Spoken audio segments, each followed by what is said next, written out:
Hello, nature lovers. Do you love to read books like I do? I've always enjoyed reading books ever since I was a kid, especially books about nature. Unfortunately, as I get older, I find myself with less and less time to sit down with a good book. I've solved that problem with Audible. Audible allows you to listen to your favorite titles while you are driving, at the gym, taking a walk, wherever you are. With all the latest titles, you'll have quite a selection to choose from. And they have podcasts too. Start listening today with a free 30-day trial. To get your free 30-day trial, go to the show notes and click on the link. Happy listening.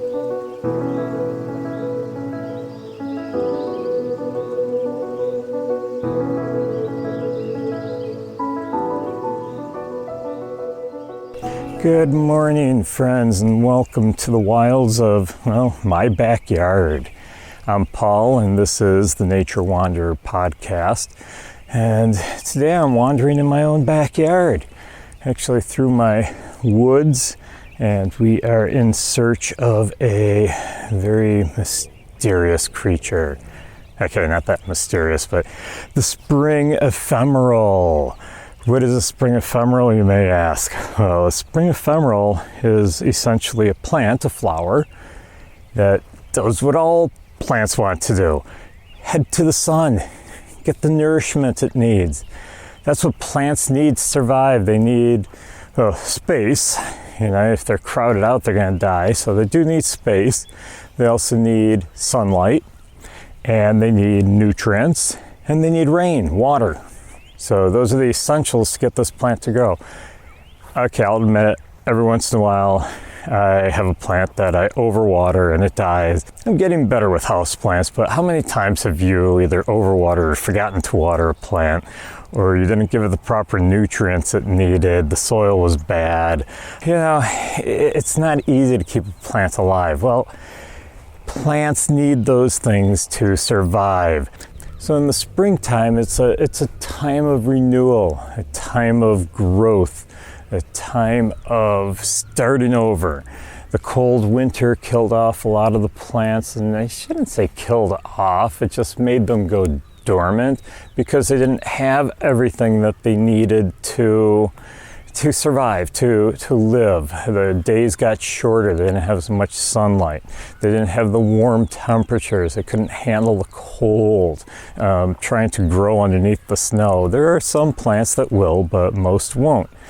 So springtime comes, weather warms up, days are getting longer, there's water now in the ground for them, and everything starts rebirth. There's buds on the trees, there's just so much going on.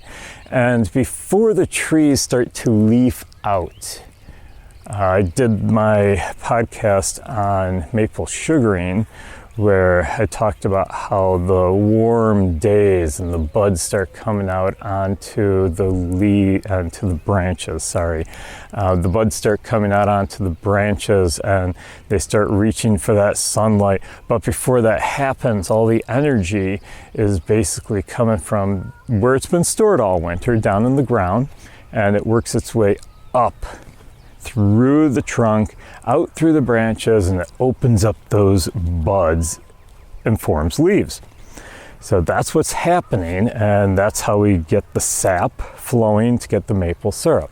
So when this happens, you have the trees waking up to the springtime, to the summer. So as the trees open up their leaves in the woods, they block all that sunlight from coming through because they're doing what all the other plants are doing. They're trying to grab that sunlight.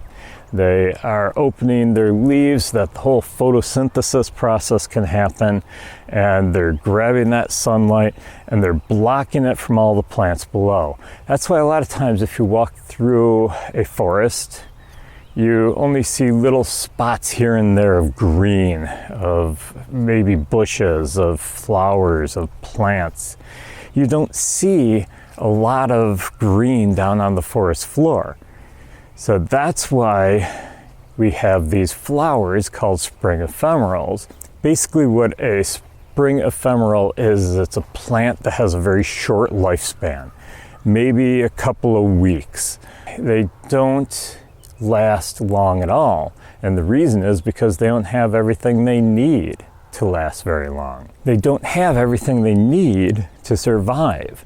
So they're missing sunlight after a while because, like I said, the leaves and the trees, they start to form this canopy, this umbrella, blocking all the sunlight from coming down to the forest floor. What happens at that point is they can't get the nutrients from the sunlight and the photosynthesis can't happen. So everything has to happen quickly within those few weeks of springtime where they get the warm enough weather, they get the moisture from the melting snow, all the conditions are right for them to grow, but they have to do it quickly. And these are pretty hardy plants. I mean, some of them are beautiful and look really dainty, but they are really rough because they have to quickly go through these harsh climates where everything is not perfect yet and grow rapidly, grab that sunlight, pull that energy that they created down to the roots and to help the plant survive the rest of the year in a semi-dormant or dormant state.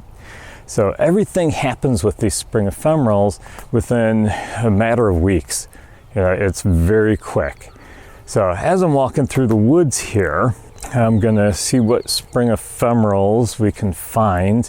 I always get quite a few in my woods. It's very interesting how many I have in my woods, but like I said, they're just trying to come up really quickly so that they can survive. Now my woods, not huge woods, I mean I'm not in a huge forest or anything, but I got good sized woods on my property, and as I'm walking through, I often see a lot of these spring ephemerals from the trail, but I am going to go off trail a little bit, so you may hear some crunching because I know there are some spots where the ephemerals start coming up and you have to go over to them to see them.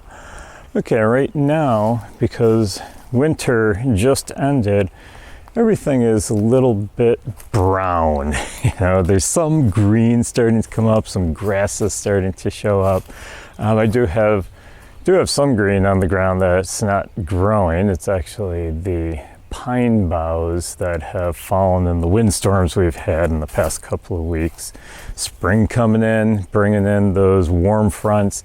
We got some pretty heavy winds up here on the hill, and it knocks a lot of the loose branches off of the white pine. So I see a lot of those green on the ground. Now there's an area here I'm gonna walk over to, so you're gonna hear the crunching of the dead leaves, maybe some snapping of branches.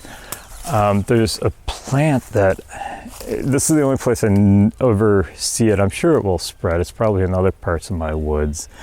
But this is one spot that I know I always find it. And right below me on the ground, there's this plant, and we call it Dutchman's breeches. Dutchman's breeches, I see it throughout the woods here in Western New York and other places too. But Dutchman's breeches, it gets its name, it's a white flower. It's got a little bit of yellow on it, and it's kind of a weird looking flower. It looks like a flower with horns on it. Now these horns, they are actually, they're white. If you use your imagination and flip it upside down, it looks like a pair of pants, which is where it got the name Dutchman's breeches. So you got this white flower that looks like a pair of pants, and the bottom of it has this yellowish little fringe on it. And the leaves look very delicate, kind of frilly. They cover the ground underneath the flower. And I have a small patch here. I never see it in a large patch in my woods, but in other places I have seen larger patches of it. But this one is a kind of a small patch. The leaves are coming out on some of the lower brush that's been coming up, some of the bushes. Unfortunately, some honeysuckle So yeah, the honeysuckle is starting to flower, or not flower, but leaf out right now. So I am seeing some of that green in here too. We're gonna go a little bit further up the trail. So I know there's another spot with another plant I want to talk about. And just to save some time while walking through the woods, I will let you know I am doing some edits. These flowers are not that close. In some spots they are, but in other spots they're further apart. And you don't need to hear me just ramble on while I'm walking along. This will be an hour and a half podcast. So, this is another one that fills my forest floor quite a bit that I've landed at. In front of me, I've got this small patch. As I get up further, there's a larger patch. These patches of leaves are throughout my woods. Another one that's grabbed the sunlight when it could because there's no leaves on the tree. There's buds I can see. Probably in the next week we'll be getting some leaves on the trees. But this plant I'm looking at now has longer leaves. They're a little bit thin, and the side has splotchiness to it. So the leaf, it's green with these reddish brown, almost maroon colored splotches on them. It almost looks like the side of a trout. And I can see some flowers that are starting to come up, some buds, and they'll be opening up probably in the next day or two, grabbing that sunlight. And when the flower opens, it almost looks like a lily flower. And that's where this one got its name from, trout lily. Now, trout lily grows throughout a lot of the woods, and I usually see it for probably about two weeks to a month. Yeah, it lasts pretty long. I've seen it along roadsides, but mostly in the woods. Now, this plant here, I don't like to talk about wild edibles, and I will put a disclaimer right here. Never eat anything that you don't know what it is for sure. Okay, trout lily. Get a field guide, get to know your plant. But this one tastes kind of like sour apple. It does have a interesting taste to it. But don't eat it if you don't know for sure what it is. And as I said, the trout lily gets its name because the colors of it, the markings on the leaf, look like a trout, the side of a trout. The fish, if you don't know what a trout is, it's a fish. Look it up. We're going to go a little bit further. Now here I have another interesting plant. And this one, I usually when I'm out hiking, I have a little bit of trouble finding it. It does grow quite often, but for some reason, I always seem to walk right past them and never see them. I like hiking with a friend of mine who they always seem to find it, but I guess one of the things I have to learn when I'm hiking in the woods during the spring is to look down more. I'm always looking around. I'm looking for birds. I'm looking for signs of life like mammals, and so I often miss a lot of what's on the ground. And here is one of those plants that I tend to miss a lot. And it took me, I'm sure it's been here for many years, but it took me a while before I actually found this one in my woods. This one is what we call bloodroot. Bloodroot gets this beautiful flower. The flower actually comes up first on this one, and then the leaves will come later. And that happens with some spring ephemerals. Others, the leaf will come out and then the flower. Then when the flower dies off, often the leaves will stay on much longer. And then everything just kind of goes dormant. I shouldn't be using the term dies off. It doesn't really die, it just goes dormant. Bloodroot has this flower. It's got white petals.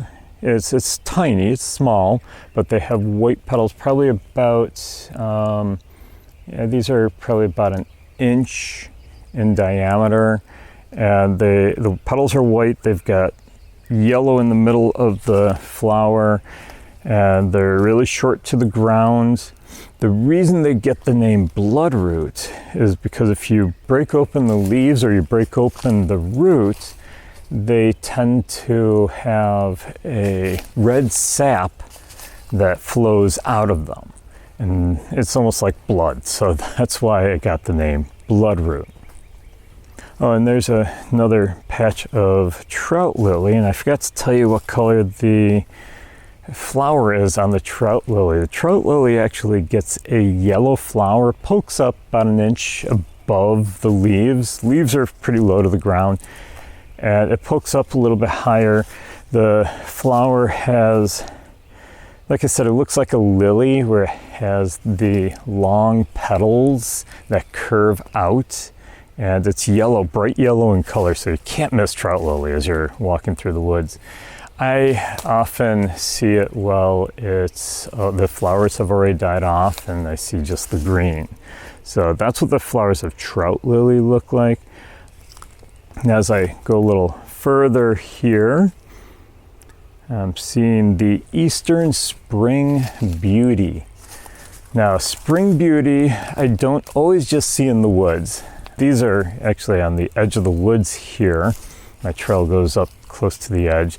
That's why you're hearing a lot of the birds out here, because I'm near the edge of the woods and you can hear them, the field species, and over on the tree line on the other side of my property, on the other side of my field, all the starlings are hanging out in the trees over there, and they're just waking up and letting everyone know, hey, we're here, we're here.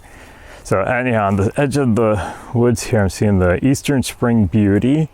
Another one that gets a long flower. I always find them at the root, or the base, I should say, the base of a tree. That's where I always seem to find the Spring Beauties, but I have seen them out in the middle of people's lawns. I've seen them out in the field. I've seen them in the middle of the woods. They seem to grow everywhere as long as there's enough sunlight for them. They are a light pink flower, almost a kind of a faded purplish color. Once again, a very small 5-petaled flower. They do have these veins going through them, a very dark pink vein, and the leaves are very long and narrow. So that is the Eastern Spring Beauty, and they're usually, when I find them, they're in very small patches. Now, as I get up further, this is the area of my woods where I don't know what it is about this section of the woods. Probably because I'm not in the back part of my woods. The back part of my woods is mostly conifers, the white pine. And as I'm getting up towards the front of my woods, I'm getting more into the hardwoods, the maples, the black cherries. And as I get into this section, there tends to be more sunlight. I mean, the back, I do get ephemerals. Don't get me wrong, I do get ephemerals. We already saw a bunch of them, but the white pines in the back of my woods, a lot of them have died off. So the hardwoods are starting to grow up through. So I've got a thin strip of pines, the white pines, and the rest is the hardwoods. And usually the hardwoods section is where I get all the spring ephemerals, because the white pines keep their needles so they don't let the sunlight through for those ephemerals. It's pretty dead on the forest floor underneath the pines.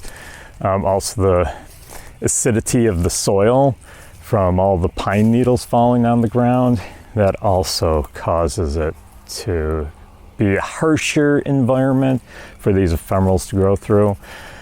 It's almost always the deciduous forest, the leaf-bearing forest, that you'll find the spring ephemerals in. So as I get closer to the front, this is where I find some more variety.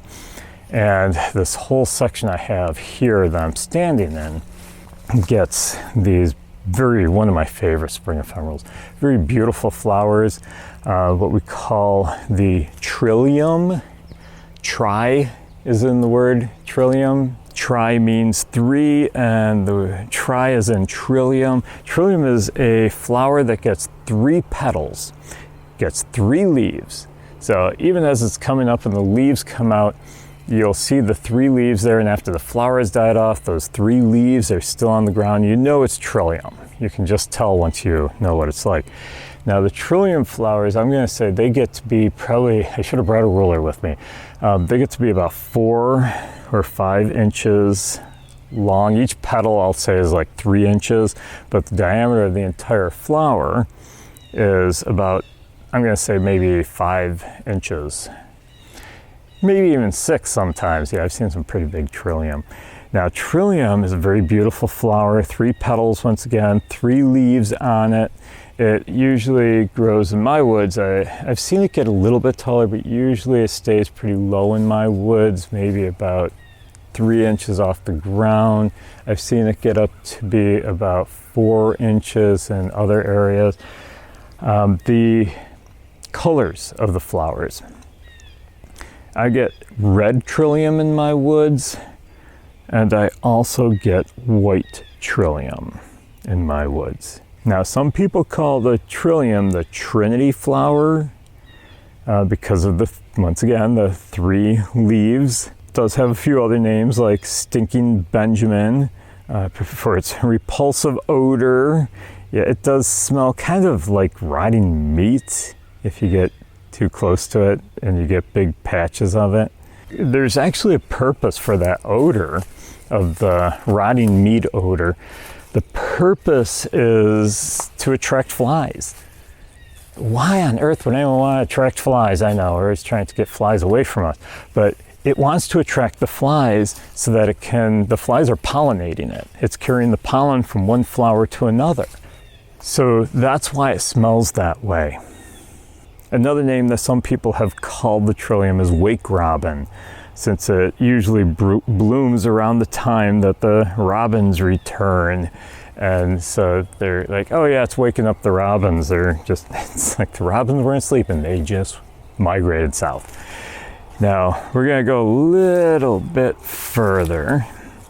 So there's a couple more in my woods that I'd like to talk about. I know up here just a little ways we have another one that I really like.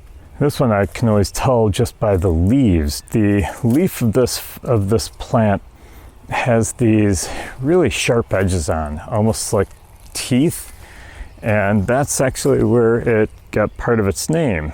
This is the cutleaf toothwort. Now the cutleaf toothwort gets these tiny little purple flowers, and they're really deep. They don't open up wide like a lot of flowers. They're more of a cone type flower where they've got a very long, deep petal. And the leaves are very long on this plant. Bright green, leaves are very long, and they have a very rough edge. Now you're not going to cut your finger on it if you touch them, but when you look at it, you will be able to tell this flower. And right now the cut leaf toothwort the flower is already wilting on mine in my woods, and that's because this is one of the earlier spring wildflowers. They like to be in moist woods, which my woods in the springtime does get rather moist. There's a lot of muddy spots often. We've had a dry spring so far, and so there aren't as many muddy spots, but I still get my cut leaf toothwort in here. And we're headed up a little bit further towards the front of my woods, so you might start hearing some of the traffic, the early morning traffic, people headed to work.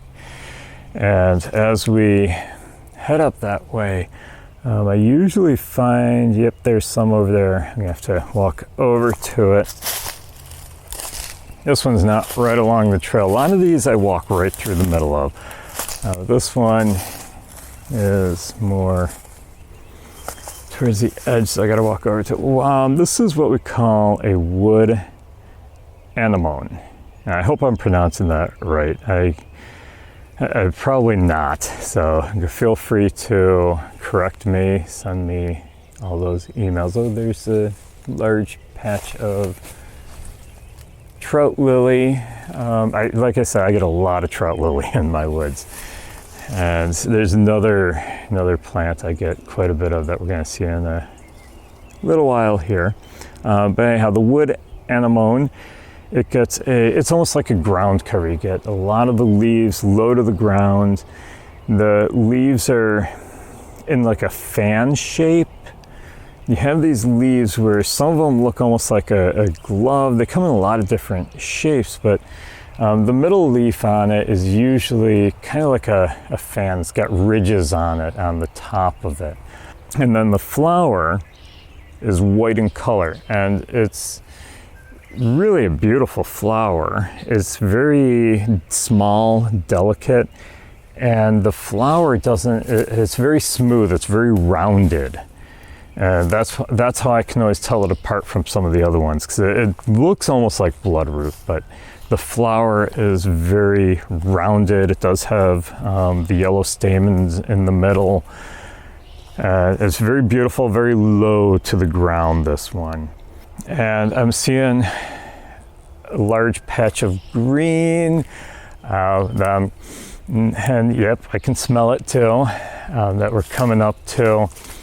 And I'll stand in the middle of it so that you can smell it too. No, it's a podcast, you can't smell it. But if you ever walking through the woods and you come to a large patch of green with these tall leaves coming out of the ground, this plant here, take a good whiff and you're gonna smell onions. This is wild onions. Some people call it leeks, others will call it ramps. They actually sell it in some of the supermarkets. Leeks are also known as the wild onion because they smell like an onion, and when you pull up the roots, which is not easy to do, you should have a shovel with you if you're going to try, because a lot of times if you try pulling it by the leaf and you're pulling and pulling and all of a sudden snap. Yeah, it just snaps right off. Now, it's not a huge onion like you get from the supermarket. These are small onions, maybe about an inch in diameter. You can put it in soup. I have a friend who had a recipe and he made us some potato leek soup, and it was absolutely delicious. I don't get a chance to have it very often. I've tried several recipes of potato leek soup, and I've never had much luck getting a really good potato leek soup when I try it. But he has made, I'm sure there's a recipe out there. I haven't even tried in several years. But that is wild onion. Now, I made the mistake one year. When my kids were younger, I chaperoned my son's field trip out to a camp. His school class went to this camp, and they had all the guys in one dorm, all the girls in another dorm. And so I was hanging out with the guys all the time, including my son. And I made the mistake when they saw this plant growing in the woods, because the one trail from the cabins where we're staying down to the dining hall all was lined with leeks all along the edge of the trail. And the kids, I told them, I said, oh yeah, those are leeks, also known as wild onion, and told them all about it. And next thing I know, they're trying it. And I says, okay, well, don't eat too much because it will make you sick. That evening, you guessed it, I had boys throwing up. They had to run out of the cabin, and all you could hear was them heaving outside because it became a competition, I found out. Yeah, they told me that, yeah, we were trying to see who could eat the most. It's like, oh, well, they got what they deserved. Yeah, they were puking their guts out because they ate way too much. So take it in small doses, the leeks. And as we get up here a little bit further, I'm seeing a purple flower.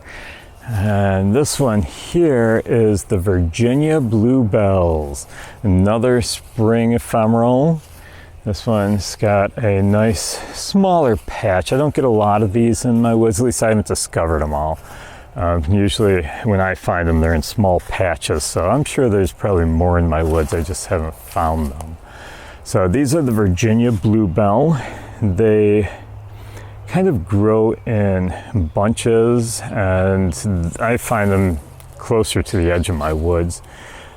The flower is, as the name says, a bluish color, and the flowers are always in these bunches. They kind of hang down, so the opening of the flower is facing down into towards the ground, and the leaves, they're almost like in a bush. The leaves are long and not real narrow, kind of a medium width. But like I said, I don't get a lot of these in my woods. I'm going through another patch here of trout lily, and in the middle of the trout lily we have a whole big patch of leeks. So we're almost at the edge of our woods. We're almost out, so I'm going to be wrapping it up here. We've talked about most of the species that I find in my woods. There may be some more out here that I just haven't discovered yet. Get out in your woods. This time of year, you have all this life that's trying to break through the dead leaves and trying to get up to that sunlight while it can before the leaves come out on the trees. And it seems like someone just flips a switch every year and the leaves just suddenly appear. And these plants know that. So they're trying to absorb as much energy from the sun so that they can survive throughout the rest of the year in their dormant state.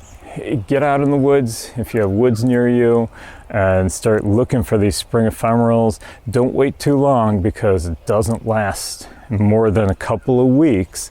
Some of them, they bloom real quick and a few days later they're gone. It always seems like the trillium in my woods, they only last about a week and then they start wilting. And I do get a couple of different colors of the trillium. So get out in the woods, explore, start wandering and finding what spring ephemerals are in your neck of the woods. So it looks like we're out of time, especially since I'm out of woods right now. I'll post some pictures on social media and on my Patreon page. I hope you enjoyed wandering through nature with me today. Next time, bring a friend with you. Yeah, tell them about the podcast. Let them know how much fun you're having wandering through nature with me. If you want to support the podcast, join my Patreon. The Patreon, you get extras like videos. I have pictures on there, and I keep adding more classes. So there's short, like half-hour, 1-hour classes, video classes where I teach you a little bit about nature. I am going to be adding some more classes throughout the upcoming months. So be sure to join the Patreon. You get a lot more extra and you can learn a lot more as well. Unfortunately, I can't do video on a podcast. If you want to show everyone how much you enjoy the Nature Wanderer podcast, you can get a t-shirt or a water bottle with the Nature Wanderer logo on it. You can buy that at my store, which is linked in the show notes. You can also find it on my website, which is naturewanderer.org. You can always let me know if you have ideas for upcoming shows, episodes, topics that you'd like to learn about, or if you have comments about how the show is going. So drop me a DM, and my Instagram is The Nature Wanderer with underscores in between each word. And above all, have a great week and keep exploring the nature around you.